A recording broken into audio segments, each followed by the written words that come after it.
Sexta-feira, 8 de novembro.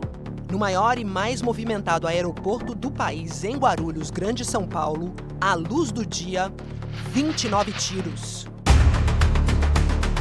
Um corretor de imóveis, delator do PCC, é executado.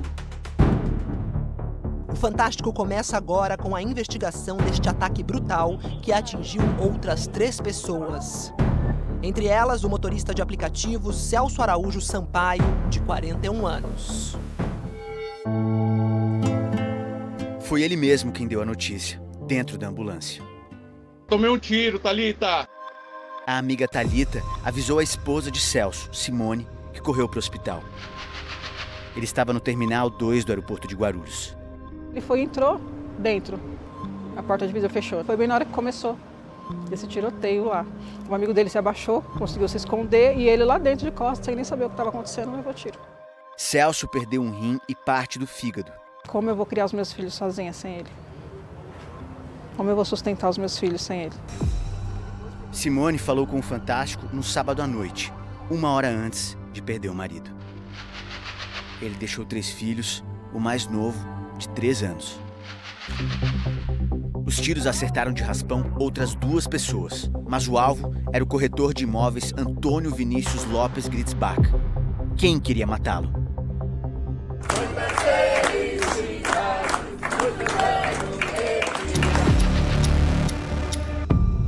Vinícius fazia sucesso no ramo imobiliário, segundo seu primeiro advogado e amigo. Um brilhante jovem, empresário, extremamente competente e que era formado em engenharia civil e administração de empresas. Uma carteira de mais de 1.000 clientes, para imóveis de alto padrão. Foi como corretor que ele começou a se envolver com o crime. Sim, não é que ele se envolveu ao crime. O crime veio e envolveu ele.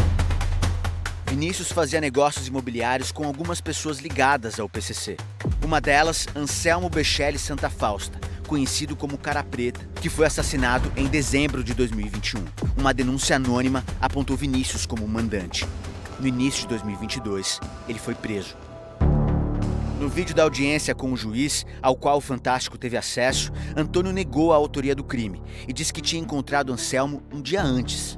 No dia 26 de dezembro, o Anselmo foi até meu escritório. Ele foi me desejar boas festas. Existe a suspeita de que Vinícius devia 100 milhões de reais à Cara Preta, quantia que o bandido do PCC teria entregue ao corretor de imóveis para investir em criptomoedas. Só que o dinheiro teria desaparecido. Vinícius sempre negou essa acusação, mas contou que chegou a ser sequestrado por um grupo da facção criminosa e ameaçado de morte. Nesse momento ele levantou e pôs a arma na minha cabeça e falou: se você errar a senha mais uma vez, eu sei que você quer apagar o celular, eu vou te matar aqui mesmo. E falou: você não vai mais ligar seu celular, você só vai se despedir da sua família. Vinícius foi solto, mas acabou denunciado pela morte. Ele aguardava julgamento. Na mesma época, ele também passou a ser alvo de outra investigação, de lavagem de dinheiro para o PCC. No fim de 2023, o Grupo de Atuação Especial de Combate ao Crime Organizado do Ministério Público de São Paulo ofereceu um acordo de delação premiada. O primeiro advogado, Ivelson, que não concordava com a delação, deixou o caso. E a defesa de Vinícius ficou com Aristides Zaccarelli. O que levou o senhor e ele a procurarem essa delação? Na verdade, não fui eu quem procurou, né? Mas sim foi o próprio Vinícius que externou o interesse, né, em realizar essa delação. Vinícius continuou negando participação nas mortes. Eu não mandei matar esse mega traficante. Se vir a cometer alguns crimes na parte de venda de imóveis, estou aqui para esclarecê-los. Mas ele reconheceu que ajudava o PCC a lavar dinheiro com a compra de imóveis. Eu admito que eu participei dessas transações. Foi uma venda comercializada, onde o meu escritório ele fez a análise jurídica, rodou os contratos e aonde eu acabei fazendo no nome do meu primo e do meu tio. Os dois seriam os laranjas de Cláudio Marcos de Almeida, conhecido como Django, outro líder da facção que foi assassinado em 2022. Eles levaram na casa de 300 mil por imóvel, doutor. O que levou o Ministério Público a aceitar a delação dele? Justamente o fato dele ser uma pessoa que conviveu com líderes, por exemplo, da facção criminosa, ele sabia exatamente onde o crime organizado, sobretudo o PCC, estava lavando dinheiro. Ele ajudou, inclusive é réu, confesso, nesse sentido, a lavar dinheiro para criminosos do PCC, seja na área da construção civil, onde ele, inclusive, era corretor de imóveis, e até enriqueceu vendendo imóveis para criminosos, fornecendo o nome de laranjas para que esses imóveis fossem colocados em nome de terceiros. O Vinícius sabia muito. Era um arquivo vivo, isso não tenho dúvida. Nas reuniões com o Ministério Público, Vinícius pedia proteção contra ameaças que vinha sofrendo. Eu sofro um atentado onde eu estou tentando repelir os crimes e a gente chegar em um lugar. Depois da primeira reunião com o Ministério Público em dezembro, Vinícius foi alvo de um atentado, no dia do Natal. Tiros foram disparados contra o apartamento onde estava. A investigação chegou a apontar este homem da foto como suspeito dos disparos. Cada vez mais eu preciso de mais segurança, então eu precisava de um amparo de vocês também, do que eu vou ter, porque senão vocês estão falando com morto-vivo hoje aqui.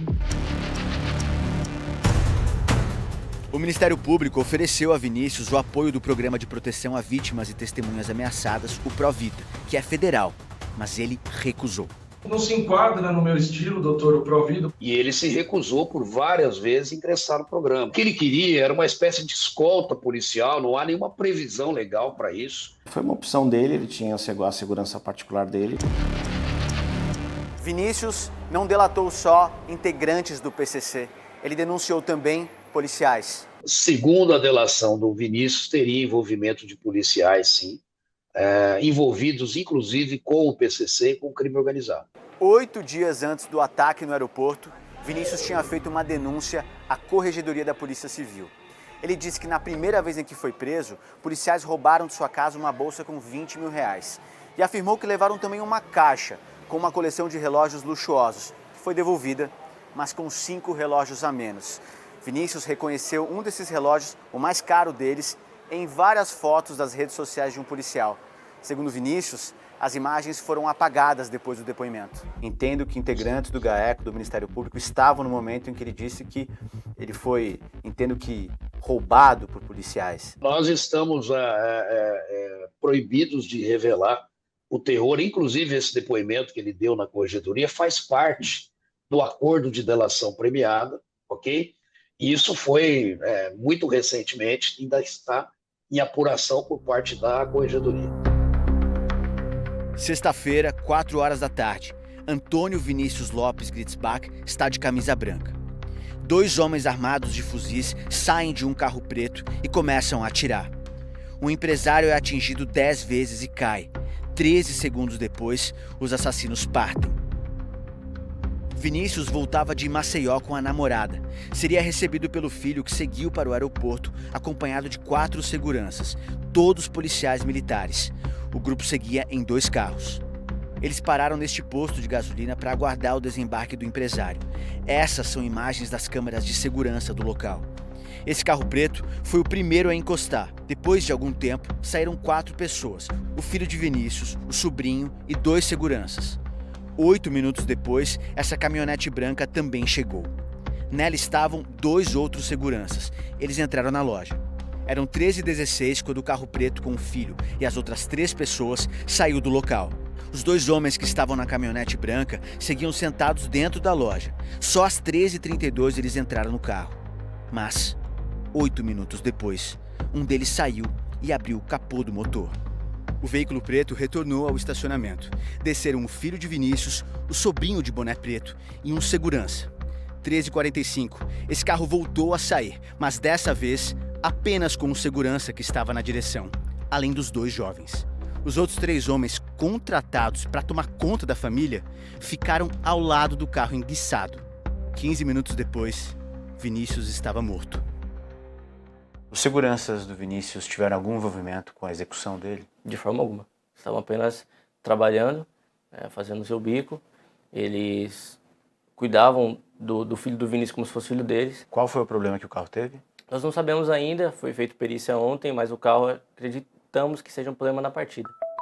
Os PMs que trabalhavam na segurança de Vinícius foram ouvidos e estão afastados das funções na corporação temporariamente. Em nota, a Polícia Civil informou que armas que estavam em mochilas encontradas perto do aeroporto serão periciadas. Elas podem ter sido usadas no ataque. E que as investigações prosseguem. Quando foi morto, Vinícius trazia na bagagem joias que, segundo a polícia, estariam avaliadas em R$1 milhão. Seria o pagamento de uma dívida e um dos motivos para a viagem até Maceió. Ele foi enterrado hoje numa cerimônia privada só para a família. A quem interessava a morte do Vinícius? Ele era um arquivo vivo, ele é alguém que infelizmente se envolveu com um crime organizado. Todas as linhas de investigação, elas serão levadas em conta e eu garanto para vocês que o Ministério Público vai acompanhar, como sempre acompanhou, mas especialmente nesse caso, vai acompanhar e auxiliar no que for possível as investigações da Polícia Civil para que esse caso seja solucionado o mais rápido possível.